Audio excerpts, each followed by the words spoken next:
What? The food? What? I mean, this is an area of history that's just like so deep. And over the baguette. Themes of empire, mission, inheritance, and destiny. Hello and welcome to What the Food. This is a podcast that aims to uncover the fascinating origin stories behind dishes from all around the world, both popular and obscure. Andy and I take a dish and we go right back to the beginning and we uncover the crazy scenario behind its conception, who created it, why, who killed who, was it an accident, was it on purpose, is there any mysteries? Today we are taking a look at a topic that I know very, very little about, that creeps me out, makes me feel weird, and that I've never tried before either, and that is jellied eels. Jellied eels. No thank you. Off the bat, no thank you. I thought these were one of your favourites. I thought you're noshing down on these every week, mate. Yeah, I've seen jars of the stuff in your fridge when I visited. Jars of it. Just jellied things need to remain in the sweet category of food. Yeah, I mean, even then, I'm not a massive fan of jelly. I'm not eating jelly on the regs. Not at all. No. Especially when you fucking know how it's made. I'm sure you'll get into that. But just jelly is a strange concept anyway, really. It's a very unnatural food, isn't it, really? Yeah, absolutely. So, yeah, this episode is going to be a fun one. Jellied eels. Have you ever eaten them? Never have. I've been into places that sell them and just decided not to get them. What, do you just get pie and mash instead or something? Just get pie and mash, yeah. Yeah, with some liquor on the side, whatever it's called. Liquor, yeah. Would you ever eat them? I'm never going to say never. Like, if someone else orders them or something and there's one there, I might just have a little nibble on the edge of it. Little nibble. Yeah. Get a little feel for what's going on. I mean, the thing is they're popular, massively popular, so there's going to be a reason why people eat them. If they were disgusting, then people just wouldn't have them, would they? I mean, you say they're massively popular. I don't think anybody else eats jellied eels apart from people in the UK/London that are over 50. Yeah, exactly. Yeah, it's true. It's like that Norwegian fermented fish. Yeah, like herring, isn't it? That's it. Herring. Yeah. Yeah, and it's like, there's all these like viral videos online of people like cracking open the tin and like the sheer smell of it. It's just making them. Yeah, but some people must love it. They wouldn't manufacture it. They wouldn't fish for it, and they wouldn't make it if people weren't buying it. So there's got to be people out there munching down on it on the reg. Yeah, exactly. So maybe jellied eels would be nice if I tried them. Probably not, though. Yeah, probably not. Probably not. Yeah, so the best place for us to start with jellied eels is with the actual eels themselves. Yeah. On the surface, a freshwater eel is probably one of the most dreariest animals on God's green earth, right? It's basically a slimy tube with eyes, right? Oh, God. A sea snake. Yeah, basically. It's a squirmy, like, expressionless hose made up of, like, moist skin and fatty flesh. It's like none of these words are a positive description for food. No, exactly.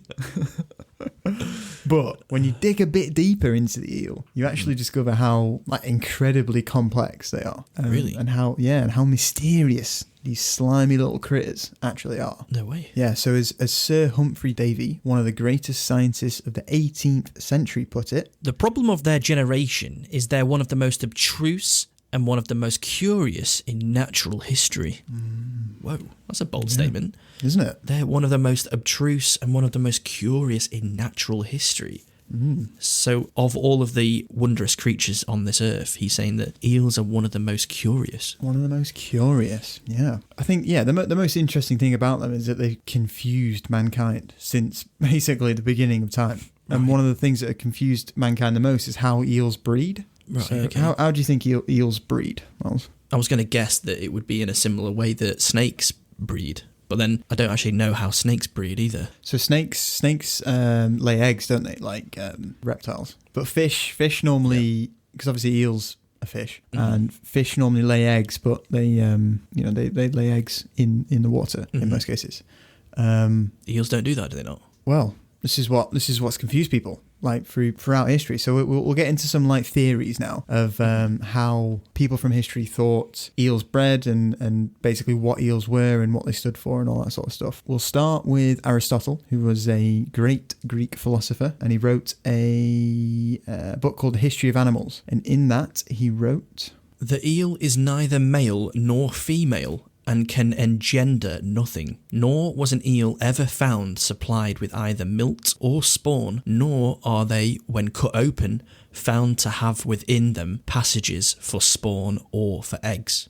So, what? So he's saying here that eels have no gender and they have no eggs within them, or no eel was ever found with eggs or spawn. So he goes on to say that eels grow spontaneously in mud and in humid ground. In fact, eels have at times been seen to emerge out of earthworms and on occasion have been rendered visible when earthworms were laid open by either scraping or cutting. So he's saying here that eels are born from earthworms that have been opened up.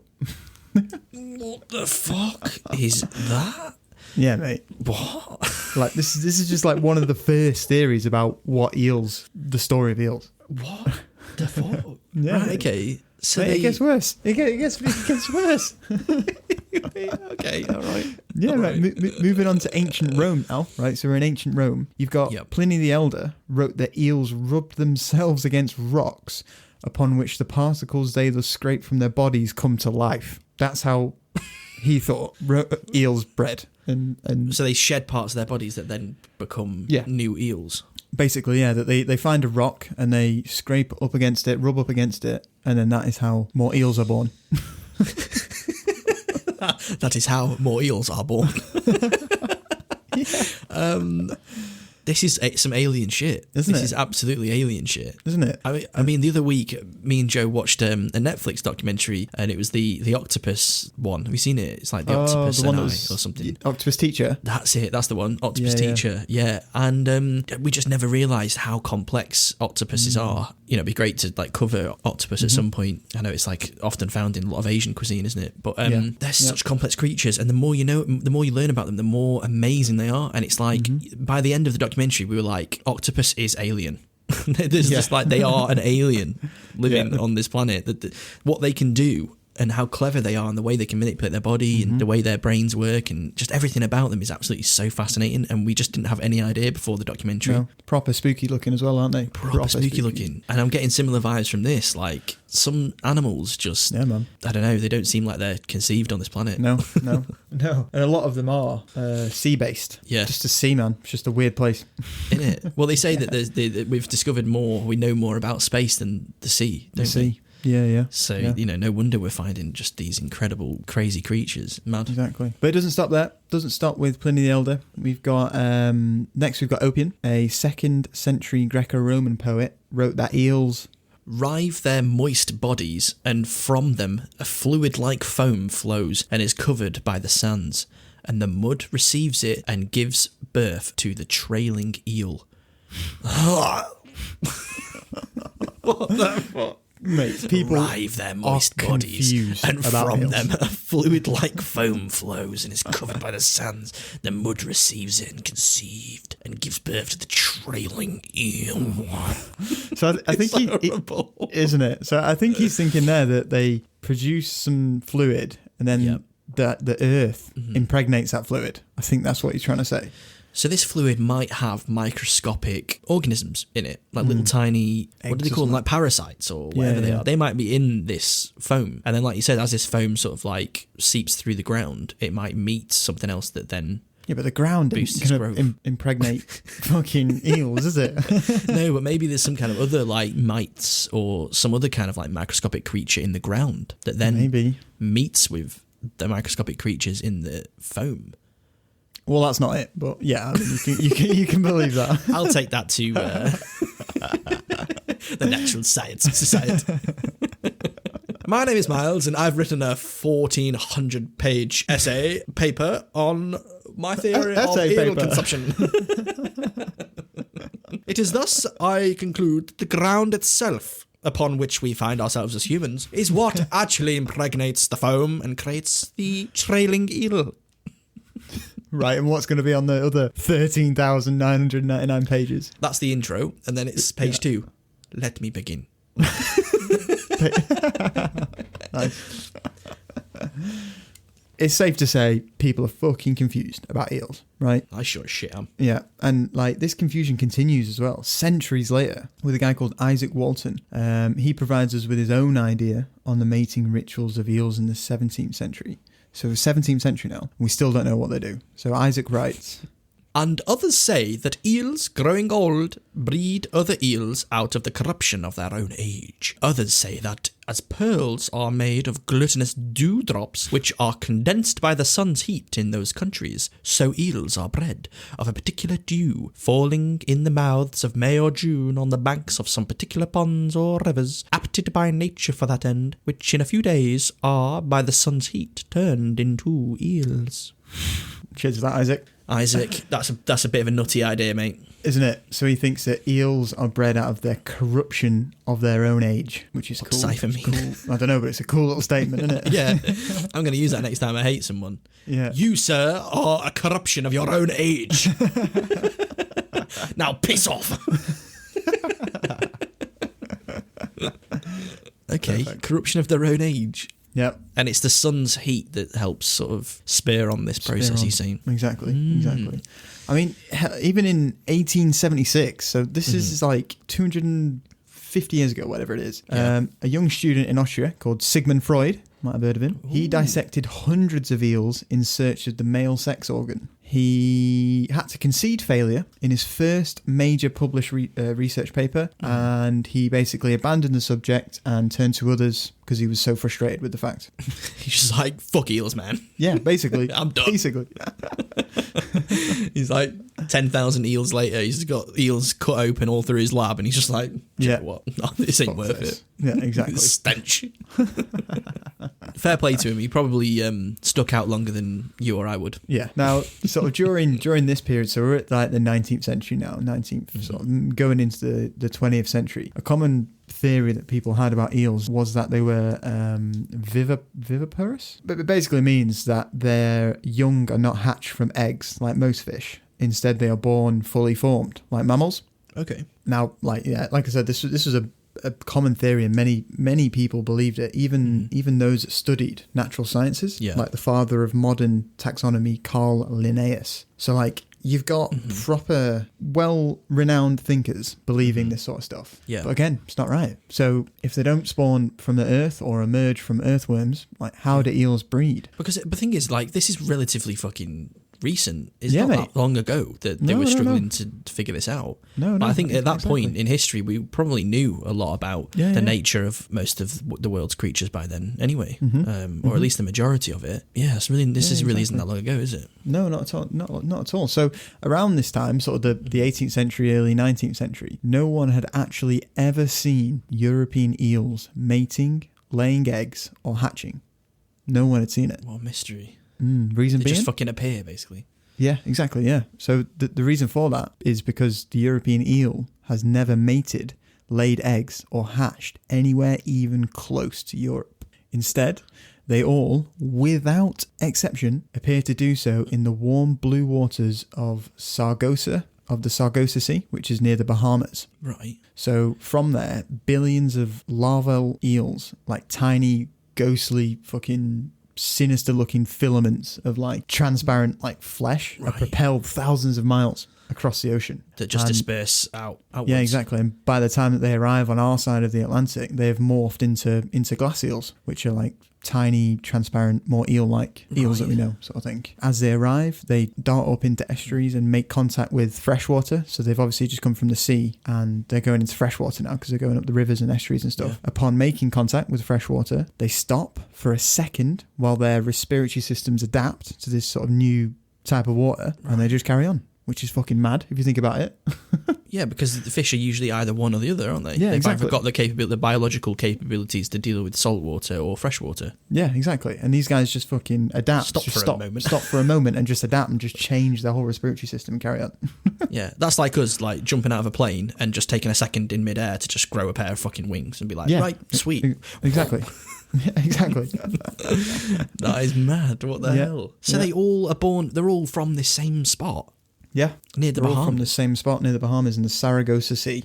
Yep. And what does this spot look like? Is this like a little fucking like Atlantis eel city?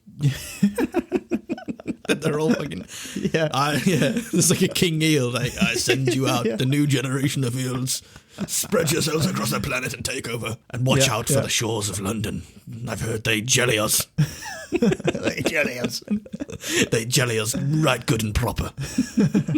Be careful. I think it's just like a really nice place, like just an eel paradise. Yeah, so you go for your honeymoon in the Bahamas, and the fucking local guide's like, just watch out that little spot over there. It's that's where the eels all come from. We don't billions. So don't go in that bit of water. It's fucking horrible. I did it once, and trust me, you'll never want to do it again. Jesus. Right, so they all fucking come from one place, spread themselves out across the world, swim up freshwater rivers, adjust. Yep, adjust. Yep, and once they can breathe in this new type of water, they keep swimming upriver, foraging as they go. You know, in some cases they can even leave the water to scale like dams or like clamber over rocks. Fucking hell. Terrifying if you think about it. Camping by the river, and a fucking little eel starts coming up at you. Oh, mate. Yeah, mate. So when they arrive in sort of your bigger rivers and the lakes, they tend to hide in like the thick mud found at the bottom during the day. Okay. And then they come out at night and basically feed on whatever they can find. They eat other they eat fish, they eat other eels, they eat ducks, they eat like everything. What is this animal? Yeah, mate. According to some accounts, they even eat garden vegetables. My fucking carrot patch. Yeah, it's gone. Who's had it? A fucking eels, mate. Who do you think? Eels fucking beached. 100 eels. Yeah, beached themselves and waddled over and fucking ate all my carrots. Yeah. I've established a fucking beachhead in my garden. Running little attacks. Yeah. So yeah, I mean, there's a quote that we have from a German theologian called Albert Magnus wrote this about the eel's feeding habits. It is said that sometimes by night to crawl out of the water on the field where it finds lentils, peas and beans. Right, It's just mad, isn't it? It's just mad. It's fucking lentils. It eats better than me. Yeah. These fucking eels. Yeah, That's it. That's a cleaner, leaner fucking diet than I'm on. Yeah. Lean fish and vegetables. Brilliant. Lean fish. Yeah, freshwater, lean, organic fish. Yeah. Lentils, peas and beans. Yeah, and sometimes duck. Just thrown in there. Right. Fucking hell. I need to channel some eel energy going forward. Oh my God, mate. I can't believe this. My mind is being blown here. Mate, it's not even finished yet. It gets worse. It gets madder. Okay. So normally eels tend to live between 8 and 40 years as well. What the fuck? Yep. So they live a long ass time. Yeah. And over that time, they will never stop growing, both in weight and in length. So they never stop growing. So out there is going to be a fucking absolute gargantuan eel somewhere. Yeah, basically. Yeah, they're not taking the carrot patch anymore. They're taking cities. Birmingham's down. Manchester next. Liverpool's currently under siege. Yeah, they've all planning it out from their place in the Bahamas. Got like strategic maps and stuff. Yeah, we won't be jellied anymore.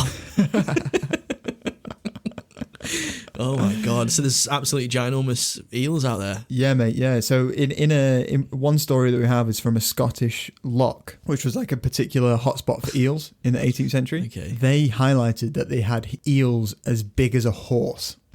Oh my God! So big, in fact. Eat a human. Yeah, mate, yeah. So big that they only had one ancient fisherman in the entire region that owned a rod strong enough to fish Some, with them. mythical fucking shit. This is like straight out of like a WoW quest or something. Like you've got to go and get the ancient rod. Yeah, go and get the artisan fisher with the ancient rod of 7 suns to come and fucking. Oh my god. Yeah, mate. It's absolutely mad. So did they get this guy then? Did this guy turn up to get this? Yeah, I think so. Yeah, Dealt with it. Yeah, he dealt with it. And they ate eel for for 4 months and fed the whole village. Yeah. Oh my god. Yeah, mate. So as they get bigger as well, they also tend to change colour. Okay. So they start from like a glassy sort of see-through silvery colour, and then they go to sort of a more yellowy browny colour, which is a bit more grim. But then again, they change again as they continue to get older and go back to sort of a more silvery colour. Is that the one that sort of I'm used to seeing, the sort of like bluey, silvery? Mate, they are mad. They're absolutely mad. And it doesn't stop there. Right. So suddenly, on a dark autumnal night, when the moon is in its last quarter, a switch deep inside the eel is flicked. The switch causes the eel to charge back downriver towards the sea. Right. In a surge of like slick, like writhing flesh, mature eels come pouring out of the lakes, rivers, estuaries, back into the sea, stopping only to, again, readapt to the new type of water. Right. And this is because of the sun's... So the moon is in its last quarter. We don't know why this happens. Okay. We just know that it happens on some night in autumn when the moon is in its last quarter. Just something deep within the eels just changes. And instead of going upriver, they just turn back around and come back downriver and go back out to the sea. They continue to charge, finding their way across the Atlantic, right back to the Saragossa Sea, the place where it all began. So King Eel is altering the moon to send out a signal to bring his army back to the city of eels. Yeah. Reinforce the homeland. Come back. Bring with us the knowledge you've got from the world. Yeah. Mate, there's a conspiracy happening here. Along the way back, their sexual organs have developed, and upon arrival, so that's why no one ever, when they were cutting open eels, and they never found any sexual organs. Because they're not at that stage yet. They've not developed it because they've not had the call to go back. Whoa. Right, okay, so on their way back, they're developing these sex organs. Yeah, and upon arrival, they mate for the first and only time, and once they are done mating, they die. That's it. Whoa. So this is by far one of the weirdest creatures I've ever fucking heard about. What other creature has like one HQ in a really weird niche part of the world that then... What? Yeah, mate. It's absolutely wild. And then they die after they mate. Yeah. I think I guess the new generation then's born and just follow the same process. Yeah, exactly. Whoa. I was absolutely speechless when I read all this. Like, we only discovered this whole thing in like 1922 as well. Yeah. So like 100 years ago, next year, we discovered about eels. Yeah. That is absolutely bizarre, naughty. That is so weird. So and the way that it was sort of discovered was a Danish researcher called Johan Schmidt. Johan Schmidt. He basically caught increasingly smaller eels as he got close to the area in which they reproduced. Okay. So he basically 200 miles away from the Bahamas caught a medium-sized eel, got closer to the place in the Bahamas, caught a smaller eel, small until they found. Oh, so he's using the size difference to actually circumnavigate to where they are. That's clever. 1922, 100 years ago. That recent history, essentially. Yeah, basically. Whoa. Basically. Absolutely bizarre, right? That, mate, absolutely. It doesn't make me want to eat them anymore, that's for sure. Fascinating. It doesn't make me think, let's eat this weird thing. Do you not? It's not more. It's more like tropical now, isn't it? It's like Bahamas, like Caribbean, jerk eel. No, I'm just seeing this jerk eel. No, I'm just seeing this alien sea snake jumping onto land and eating things. Fucking climbing your house to get your peas. Yeah, it's in the fucking freezer. Get my frozen peas. Getting your peas again, love. Oh, mate, that is actually blowing my mind. Crazy. Yeah, mate. Yep. Yeah. So now we've gotten to the bottom of one of nature's most curious mysteries. Let's dive into when we actually started eating the slimy things, yeah? Yeah. So the annual arrival of eels to Europe basically shaped our relationship with it as a foodstuff. You know, you'd get like heaps of worm-like eels appearing in lakes, rivers, estuaries that could be super easily caught with like a decent net, really. You know, locals... because there's going to be so many of the fuckers. You Exactly, throw a net in and drag it along and you're going to probably catch a bunch of them. Yeah, exactly. And there's so many trying to get up like sort of narrow rivers that they all just pile on top of each other, and you could... Like locals would just like scoop up their catch. Yeah. You know, they'd scoop it up in great numbers and take their eels home to cook and eat just as they would any old fish that they came across. Yeah. You know, some people, however, did experiment with their method of cooking eels. Another quote that we have from Isaac Walton, who was like an English writer. He lived from 1593 to 1683, and he wrote the following. About a set time in summer, such small eels abound so much that many of the poorer sorts of people that inhabit near to it take such eels out of this mere with sieves or sheets and make a king of eel cake of them and eat it like it's bread. Eel cake. Anyone want to come to my house for eel cake? Eel cake? That's definitely another thing for the What the Food restaurant. Eel cake. Faux show. Yeah. that's on the pudding menu. Yeah. So yeah, people are experimenting. They're not just cooking them in the oven or frying them. Yeah, exactly. They're making cake. Yeah, and they eat it like it's bread. Oh God. Yeah, just peeling off bits of cake with eel mixed through it. Oh my God. I would rather not eat. No, yeah, I'd rather go hungry. Now, if you remember, we spoke about how sort of the eels change colour as they age. Oh, yeah. They go a bit from like a sort of pepper.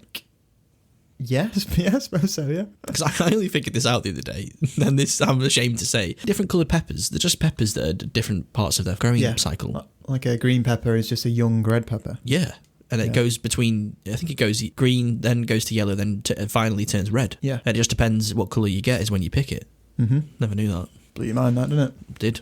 Yeah. Some people don't like green peppers, but like red peppers, which I think is... I don't, well, they go a bit sweeter, don't they? The red ones are sweeter. Yeah. I've had more time to sort of...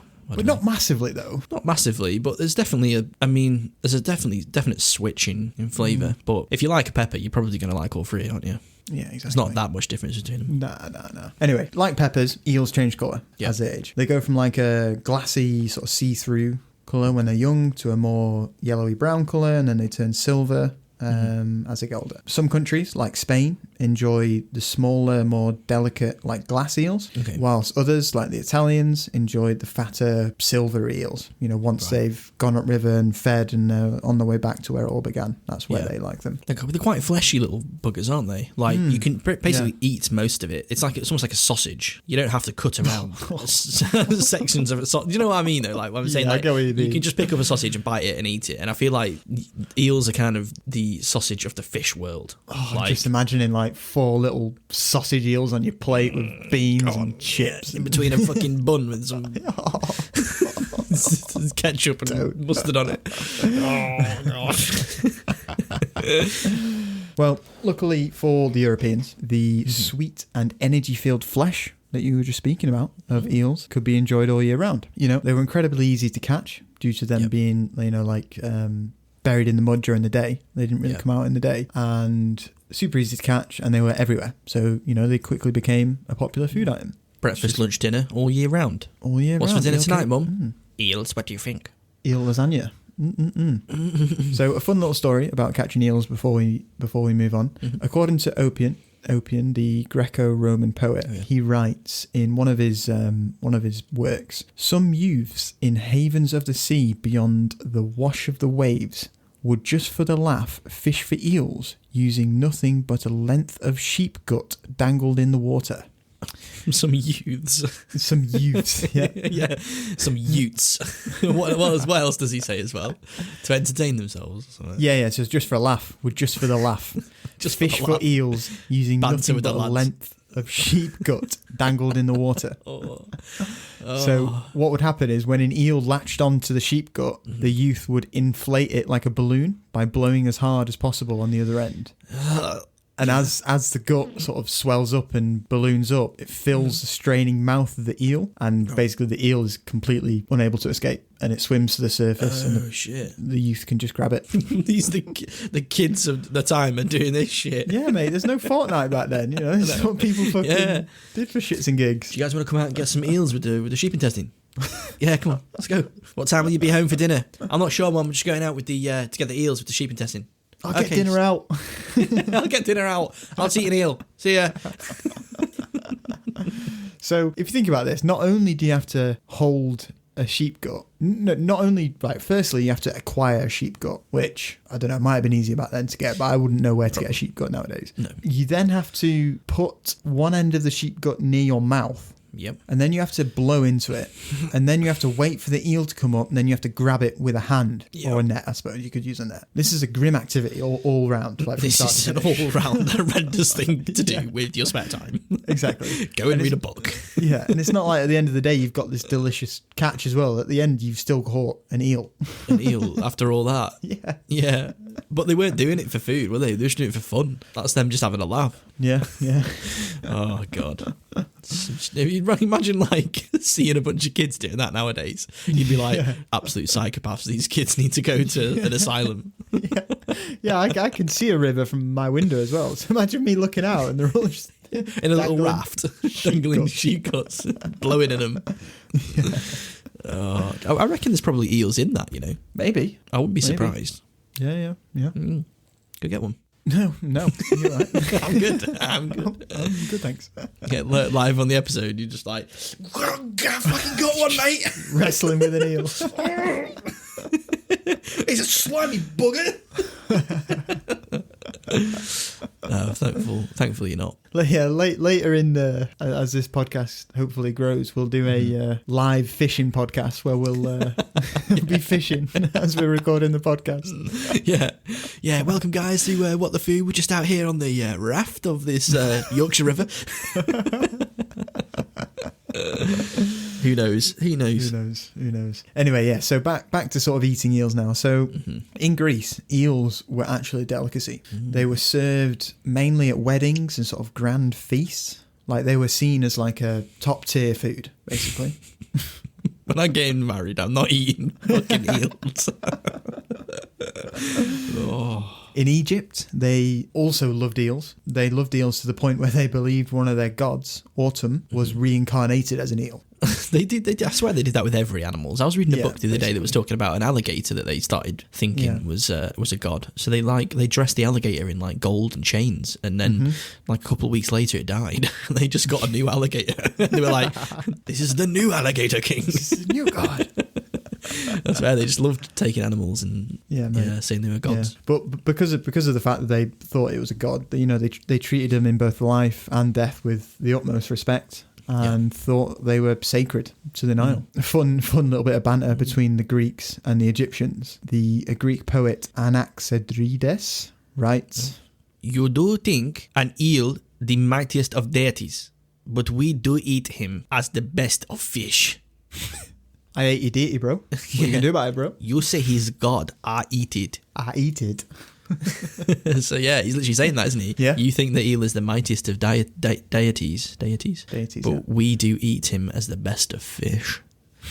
So the Greeks, the Egyptians love eels. When it comes to ancient Rome, however, the feeling is a bit more mixed. I think this is when we start to see people actually develop a fucking palate, to be honest. Yeah. Coming out of the dark age of culinary. Yeah, exactly. Exactly, yeah. So some thought the eel was an unwholesome breed, and many Roman recipes that have survived that included eel basically had other elements to make the eel more palatable. Right. There was rarely like a recipe which was, here is a fried eel, just eat it as is. It was always mix it with olive oil and you know, shit like that. It is interesting, like, how over time certain dishes that in the past used to be like absolute staples just somehow fall into a category of like stuff that's not seen as ethical to eat. Well, maybe not ethical, but just not seen as like the right thing to eat. You know, we wouldn't eat rats, but there's certain places in the world where rats are still kind of like a street food and still kind of consumed on the reg. But it is like a fascinating concept, isn't it? How the trends of what foods and what animals are right to eat changes. Right now it seems like the eels are going through that process of going from something that's normal to eat into that category of like, that's a bit dirty to eat that kind of food. Yeah. I wonder if it's maybe not ethical. Yeah, it's the wrong maybe word. Just people's change. Yeah. People's tastes change. Well, yeah, I think also sort of during the Roman times, you've got a lot more trade as well. Right. So then they would have been introduced to a lot more choice. A lot more choice. And obviously with choice, why'd you eat an eel over a salmon? I don't know, trout. Yeah, or a salmon. Yeah, exactly. You just wouldn't, would you? Yeah. But yeah, so as you can see, in general, with the exceptions of some of the population of Rome, the people of Europe like eating eels. Yeah. They're readily available. They're easy to catch. Let's fucking eat them. Yeah. What about the English? Well, the English love a good eel. They love it. Baked in a pie, roasted, boiled, stewed, spatchcocked. Whatever method you want to use, an Englishman would eat the shit out of it. Don't know why. I don't know. I thought we were fucking weird folk. distinguished gentlemen and ladies. Yeah, we've just got no palate, do we? Yeah. I don't know why I'm acting surprised. Yeah. So England was actually described by the Venerable Bede himself, shout out to my main man, my homie, as the land with the greatest plenty of eels. Great, we're blessed. Cheers, Bede. Oh, is that St. Bede? Yeah, shout out. Yeah, that went over my head there for a second. Man. Did it? Yeah, we went to St. Bede's secondary school, didn't we? Yeah, we did, yeah. Old St. Bede himself. What was he a saint? He was made a saint because he was the first person to transcribe the Bible, wasn't he, into English or something like that. So that people could read it. Yeah, got made a saint because he's sharing the word of the Lord. But I mean, this is like 7th century now, I think. Yeah. Bede was right in 6th or 7th century. But obviously during his time, eels were abundant in England. Yeah. So abundant, in fact, that eels were sometimes used as a medium of exchange on this lovely island we call home. What, like a currency? Yeah. So as early as the 7th century, we have evidence that Ian, the Saxon king of Wessex, demanded hundreds of eels be paid as rent for his subjects. Right, okay. And around 300 years later, the book Ely Farming Memoranda describes a plot of land as being bought for 26,275 eels. Oh my God. Just imagine how that whole exchange went. Yeah. Is it like horses and carts that pull up with like fucking thousands of eels in the back? Yeah. I'm imagining like an old-timey like boardroom. Like a guy walks in with like a briefcase full of eels. Yeah. You got the goods, John Ralphio? Count them up. Make sure he's not late.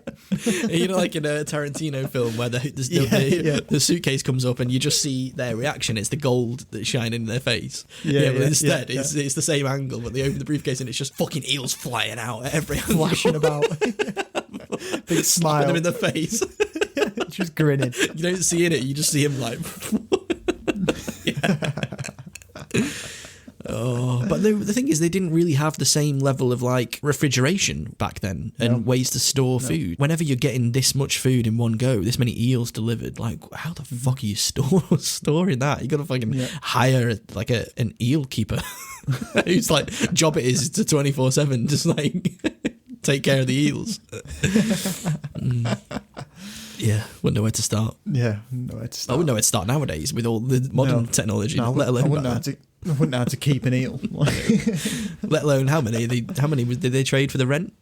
For the rent, it just says hundreds of eels be paid. But for this plot of land, it's 26,275 eels. 26,000. That's a lot, isn't it? That's a lot of eels. A lot. I don't even know what to do with that many. That's what I'm saying. What do you fucking do with that? Just put them in the garden for a bit. I don't know. Not near the carrot patch though. Yeah, they'll eat the fucking thing. Yeah. Where's the dog? Have you seen the dog? I ain't seen the dog for a few days. It's been eaten by the eels. Yeah. It's been eaten by 26,000 eels. The other thing that reminded me of eels when we said we were going to do this episode was the fucking lemony snicket thing.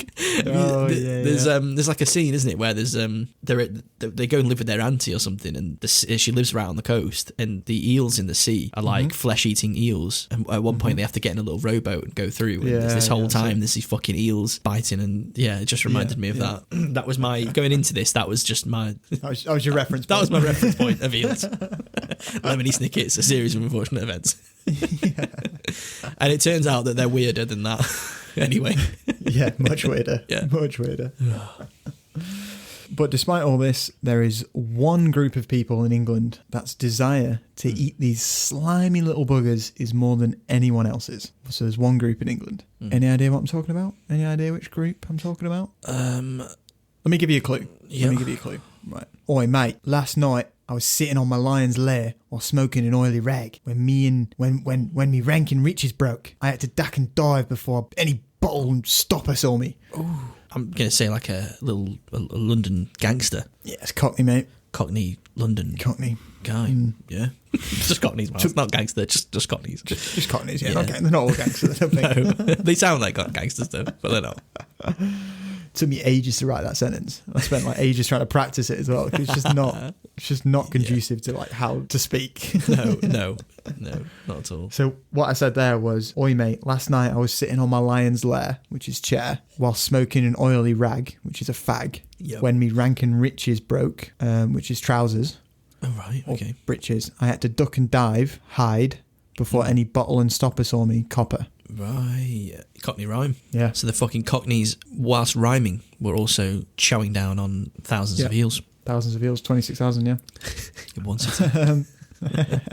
So, it's the Cockneys. So in 1854, David Badham, a doctor and essayist, which is a cool little title. I mean, I wrote essays in uni. Does that make me an essayist? Me too. Yeah, something for the CV, that. Described London as a city full of street traders selling large quantities of stewed eels to the working class. He writes, London, from one end to the other, teems with steams of eels, alive and stewed. Turn where you will, hot eels everywhere, smoking away, with many a fragrant condiment at hand to make what in itself palatable, yet more savoury. Many fill their stomachs with 6 or 7 long pieces and wash them down with a cupful of gluttonous liquor in which they have been stewed. I'm so glad I didn't live in this time. It just seems like the worst time to live in this area of the world. But I think this quote's really good, that it shows that they were so popular in London. You know, they were absolutely everywhere. It's like hot dog stands basically in New York. Yeah. That's Everywhere you turn. how I envisage it. Yeah. So that's what you're saying, isn't it? Everywhere you turn, hot eels everywhere, smoking away. Many different condiments, fragrant condiments to make with it. So that's the thing, like when you can have, I've not had eels, but I'm going to guess that they're quite a blank canvas. I think they can take on a lot of flavour of whatever you add to them. I think that's probably going to be why a lot of these people are choosing different fragrance and different condiments and different things to have with it to change it up a bit. Yeah, exactly. Exactly. Here we are, really. So this cup full of gluttonous liquor in which the eels are stewed is the basis for jellied eels. Right. So when it's left to cool, this liquor, thanks to the fish's gelatinous protein, forms an intensely flavoured jelly that, to the horror of the rest of the world, took London by storm. So it's gelatinous because of the natural proteins. Yeah. Gelatinous proteins that emanate from the fish. Exactly, yeah. So it's not like, like your raspberry jelly where you have to put in gelatin. Yeah. It's basically got a large amount of natural proteins which the proteins found within the eels congeal. So and form like a more gelatinous bond than even like gelatin could achieve. Because I think like nowadays I think it's a combination, because there was that Vice documentary about one of the pie and mash places that does eels, and the guy I think he did put in some additional. So we'll get to why I did that. Okay. Yeah. So during this time, eels are still very abundant. Right. They're cheap, they're nutritious, and there was thousands of them swimming around the Thames, which was one of the reasons why they were so popular to Cockneys and Londoners. Cheap, nutritious. You get them anywhere, and they were swimming everywhere. Yeah, in the Thames. Shopkeepers across London's East End prepared the working class's favourite by chopping and boiling eels with vinegar, sliced onion, peppercorns, bay leaves, and salt. As the mixture cooled, the eel's gelatinous proteins solidified into a savoury jelly surrounding the meat. The diners would then douse this concoction in like hot chili vinegar, or served it alongside pie and mash, covered in a parsley liquor. Right. Now, I've never eaten jellied eel, and I have no appointments to eat one, but I've heard they taste like pickled herring, which is what you said in the beginning. Yeah. I can imagine. Which again, I've never eaten that, and I have no plans to. But I don't understand why you would take a lovely hot pie with steamy mashed potato and a well nice parsley sauce and just slap a load of cold jellied eels on there. It just doesn't seem like it would go, does it? Like, no, I thought, like, it obviously doesn't... I thought it might be like a texture thing. Yeah. But I've never once been eating a pie and thought, you know what this could do with fucking more jelly texture. Yeah. Yeah. Well, the thing is, these pies that they're serving, I mean, I've been into some of these. There was one in Greenwich that I went to that was really nice, and it had been there for 100 years or so, this place. And I had a pie. It was just like a beef pie, and it's like minced beef and mash, and then the liquor, the parsley liquor. But the thing is, like, the pie is very meaty, and obviously you've got that rich, like, because it's got like that gravy inside the pie, and then you've got the mash, which is really nice. And then you can imagine that like a sort of salty, savoury dish like that could be accompanied with something that's a bit sharper between mouthfuls, which could be the eels. But the counter argument to that is that the parsley sauce is a bit tangy, and that's what gives you the sort of cut through of the meat richness from the sauce. So you don't need the eels. The eels actually then don't have a purpose when you've got the parsley sauce on there already. So that's what confused me, because if it was all, if you were having a pie mash and then more rich gravy on it, then I could see maybe a place for the eels. It really doesn't make much sense. But then they also put vinegar on the eels themselves, didn't they? They also put like hot chili vinegar. Yeah. So it just sounds like they're trying to mask the flavour of it. Yeah. Like everything is just to like go as far away from the flavour of the eels as possible. Exactly. Which isn't a good sign. The jelly found in like pork pie, it's the worst bit sometimes. If you get a cheap pork pie, it's the worst bit. Imagine, right? You've got a pork pie on a plate, and just before tuck it in, you just slap a load more jelly on the top of it. Yeah, you buy pies and then you buy a tub of jelly. And you add it yourself as you eat. Yeah, you just wouldn't do that, would you? No, you'd never do that. That's absolutely grim. No, yeah. But then I think like actual really traditional homemade pork pies, like the one we had when I visited you in York, when it's made with like a high percentage of pork meat, the fat was just in and amongst the meat naturally. It was just the natural meat fats. It didn't have the jelly in there. I don't think it didn't need it. It didn't miss it. No, it really didn't need it, did it? Yeah, so the earliest known eel, pie and mash houses opened up in London in the 18th century, and the oldest surviving shop is M. Mansey, which opened up in 1902. Wow. So, old. 120 years old. Yeah, so the founder of the shop, Michel Mansey, arrived in Britain from a picturesque hillside village called Ravello in southern Italy. Why have you done that? Exactly, yeah. Why? Done that? Southern Italy to London in the 18th century. Sell why eels. have you done that? Yeah. Yeah, you could have been flogging like fresh tomatoes in the Italian hills. Yeah, exactly. I mean, he was just 3 years old when his family made the trek, so he didn't really get a fucking say in the make matter. better decisions when you're 3. Oh, okay, fair enough. There'd have been a good enough reason, I'm sure. Yeah, exactly. And like when they arrived, so the Mansey family settled in Bermondsey. Oh yeah, and began trading as ice merchants, later turning to ice cream makers. But realising the need for a more substantial food in post-Victorian London, Michel branched out into pie, mash and eels trade. Like I think it got really big. I think at one point they had around 14 shops selling pie, mash and eels. So they franchised out then? Yeah. Now I'd like you to read the intro blurb found on the Mansey website for us, please, Miles. M. Mansey Pie and Mash needs no introduction. Our mouth-watering pies, mash, green liquor and eels are legendary and uphold the tradition of excellence established by our founder, Michel Mansey, more than a century ago. Today, we offer all of our handcrafted traditional English dishes for delivery. If you are outside the London area, we provide chilled delivery to anywhere in the UK. That's anywhere in the UK. So, if you've been pining for world-class pie and mash but haven't been able to get to the capital to enjoy it in person, we'll bring it to you. In minutes, you'll be enjoying the unparalleled flavour experience that has wowed Londoners since before the Great War. Wow. Well, copywriter's done a cracking job trying to sell eels there, hasn't he? Yeah. Yeah. Well, they don't even mention eels there in that. Green liquor and eels are legendary. Oh shit, yeah. First bit. Oh yeah, there it is. Because I was going to say, like, they're definitely pushing the pie and mash more, aren't they? But they deliver anywhere in the UK. If I'm going to... Miles? Hello? Got a little surprise for you. Oh, yeah? Go and open the front door. 1 second. I've ordered you 10 portions of jellied eels and 11 portions of stewed eels. I'm okay, thanks. Dealt with. Oh. I said no. I turned him away. Cost me like 60 quid, that. Andy, if I'm going to stoop to the level of trying eels, I'm going to do it when it's fresh and when I'm there. I'm not getting that shit delivered. It's not going to travel well, is it? Do you know what I mean? Like, if I'm going to do it, I'm going to do it. I'm not going to fucking get an Uber driver to come and deliver me fucking jellied eels. Sat in the back of his little moped box for 45 minutes. Warming up. You could taste them live on the podcast and review them for us. Oh, God. Yeah. I think not. Maybe that's something we could do. Maybe we could try certain dishes on a live stream at some point. That'd be quite cool. Yeah, it would be quite cool. You can try the eels. Okay, yep, you get the pie and mash, I'll get the eels. But yeah, that'd be quite a good idea. Doing like a live stream show where we eat a lot of the dishes that we've covered and talk about it. Let us know what you think.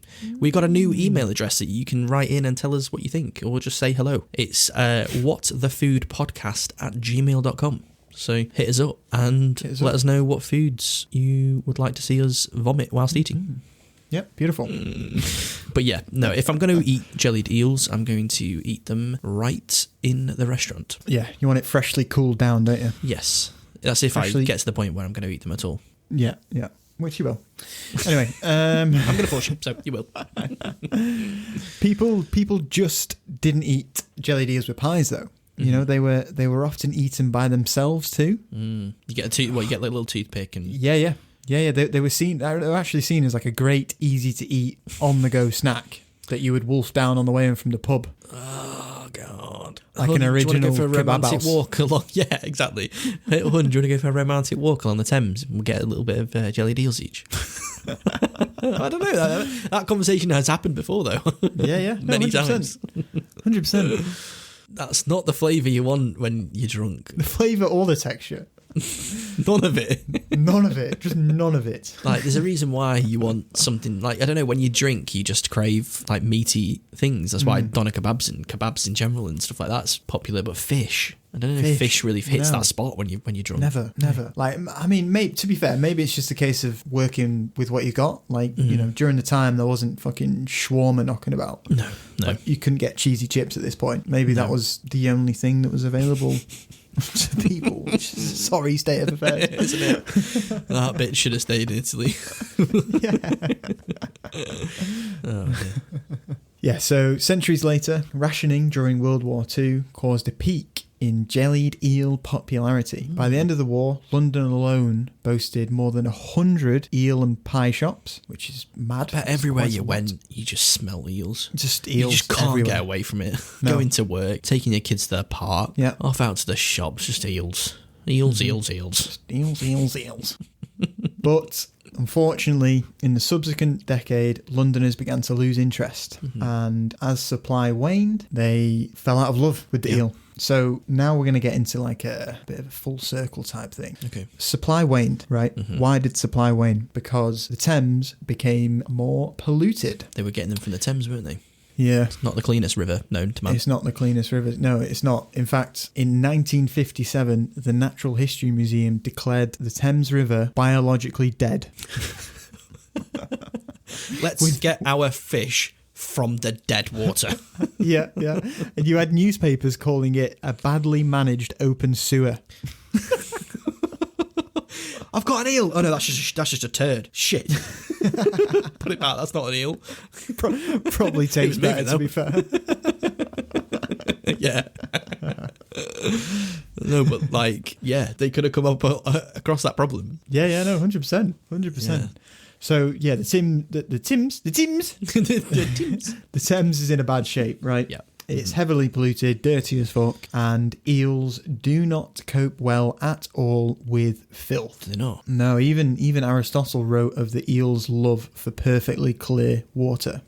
See, I never knew that. I thought that they, my preconceived idea of them was that they were kind of like dirty animals and that they kind of lived in dirty places, but no, they're quite picky little buggers. Yeah, they do not do well with filth. So, it's likely that the Industrial Revolution and the increasing pollution produced by the peoples of London basically killed off one of their favourite foods. Right, yeah, drove them away, basically. Yeah, basically. I wonder if COVID has had any impact on the population of eels in the Thames. I think it's actually better, the Thames now. It sounds like a lot of... they've done a lot with it, I think, to make it better. Yeah. So, we can have eels again! Woo!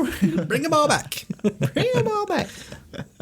So yeah, with the lower supply of eels around, some shopkeepers tried to keep the tradition alive by serving basically whatever eels they could find. That doesn't sound good. No. Found one here. Where was that? It was just under the stairs. Yeah. All right, we'll have that then. We'll have that, yeah. Which I think is why, you said earlier about on that Vice documentary, he was adding in more gelatin, which is maybe why they're having to do that, because the eels aren't as fat, because they don't live as long, or they're getting like non-European eels in from God knows where they're else. importing them, and they're not as fat and they're not as protein rich, maybe. Well, they're not giving off as much of that, that natural gelatinous proteins. Yeah, exactly. Okay, fair enough. So he's sort of substituting it in. So I mean, we still have eels, knocking around, but like the population is fluctuated ever since sort of around the 1950s. But the Thames isn't expected to return to its once infested state of glory ever. It will never get to how it was before. The eel population has declined so much that eels simply don't find their way here anymore. They just don't. Fuck that. I'm not going back there. They just don't get it. Yeah. I mean, in fact, over the past few decades, the European eel population has fallen by an incredible 95%. Whoa, the European eel population. 95%. So where are they going now? Well, this is it. We've gone full circle, haven't we? Yeah. We've gone from wondering where the eels are coming from to where the eels have gone. Yeah, we just like end up. We just do some trip to like Nigeria or somewhere, and there's just like a community there that are absolutely ravaged by all the world's eels that are just seem to just constantly go there. Just like, oops, that was our fault. So they're just we do poor village. Just decimated by eels. Yeah. All the crops have just been eaten by eels. Not a drought or like intense rainfall, just a plague of eels. All of Europe's eel population descended upon them in 1984. Yeah. So do we not know? We don't really know where the ones that used to come to Europe now are. No, man. It's or is that just the general population of eels has just gone down and there's not as many of them knocking around? Just the general population of eels, right? Yeah, exactly. It's not that there's the same amount, but just they don't come here anymore. No. Well, they might be going somewhere else. The population might. We don't know. The population might still be there, but they don't come here anymore. I think we would have heard about that though. Maybe that's fine. Yeah, exactly. It'd be in the news, wouldn't it? But to be honest, like wherever they're going, that's fine with me. They can go there. You can have them, guys. They're yours. They're yours. It's just strange how like almost a century after finally uncovering the truth about eels and their extraordinary lives, that these dull fucking slimy critters, sea sausages, yeah. These slimy sea sausages may well be on the verge of disappearing forever. Yeah. Almost as though like they know we know about their shit and are now like hiding. Yeah. They're waiting until the next mass extinction, like the next dinosaur scale. Yeah, I say just, and then they just pop back out, and they're another mystery to the next group. Yeah, mad. Yeah, man. So, how do you feel about jellied eels and eel as a whole now? I feel like I've learned a lot. That's for sure. I had no idea about all of this eel behaviour. No. Yeah, that's mad. Honestly, that's so mad. I don't know though. I think I do need to try them. I think just for the sake of this podcast and like having learned about it. I mean, that's the whole point of this podcast, isn't it? To kind of give ourselves and whoever's interested a new appreciation for things that they eat. Mm-hmm. So it's like to go and have eels now, I think it will be more interesting than as if I was just to go and have it and spit it out. I kind of know more about it now. I know the context, so maybe I do need to suck it up and try it. The journey that eel has had to make to get into that jelly, to get into my mouth. Yeah. Yeah. How weird. Yeah. How man. strange. So interesting though. Like, I had no preconception as to what to expect from this. Like, I had no idea about. I just thought that eels were still knocking around in rivers and that you just used a net to get them, and they just bred just with one another, just laid eggs exactly, and spend that whole time in the rivers and lakes. But no, man. No, they're swimming across the world seas. The world sea, being pulled back by a shift in the moon's fucking gravitational pull. When this podcast when this is finished, jump on Google Maps and look at the travel, the distance they would have to travel from sort of around the Bahamas area to England. It's a long way, mate. Because I think there's only a few animal species that make certain trips of that length. Like I know certain bird species make massive pilgrimages across the world. Yeah. But I did not think that eels were one of those species. No, neither did I. Wow. Well, there you have it, guys. Jellied Eels. I hope you guys enjoyed that episode. If you check out our feed, we've done so far, we've done stuff like peanut butter, we've done strudel, we did our first two-parter on pizza. What else have we done? We've done French toast. French toast. We've got a few now. So, and all these have got absolutely fascinating, unpredictable stories that, you know, me and Andy was really shocked about. And there's some really funny episodes. So go check those out if you enjoyed this. Plenty more on the way as well. Yeah. Plenty more on the way. Got loads in the pipeline, as they say. And we just hope you guys are enjoying these podcasts as much as we are making them. We're having a really fun time. And like I said before, we've got an email address now, which is whatthefoodpodcast@gmail.com. So feel free to like suggest episodes if you want us to delve into certain foods. Let us know. We might be covering your favourite food next time. Share with your friends. Share with your family. Tell your nan. Not your nan, though. She won't like it. Get your nan away. We don't want your nan. But no, share it with anyone that you think might be interested. It would mean the world to Andy and I. So there we go. All right. Well, we'll see you. We will see you next episode. Hunting rabbits.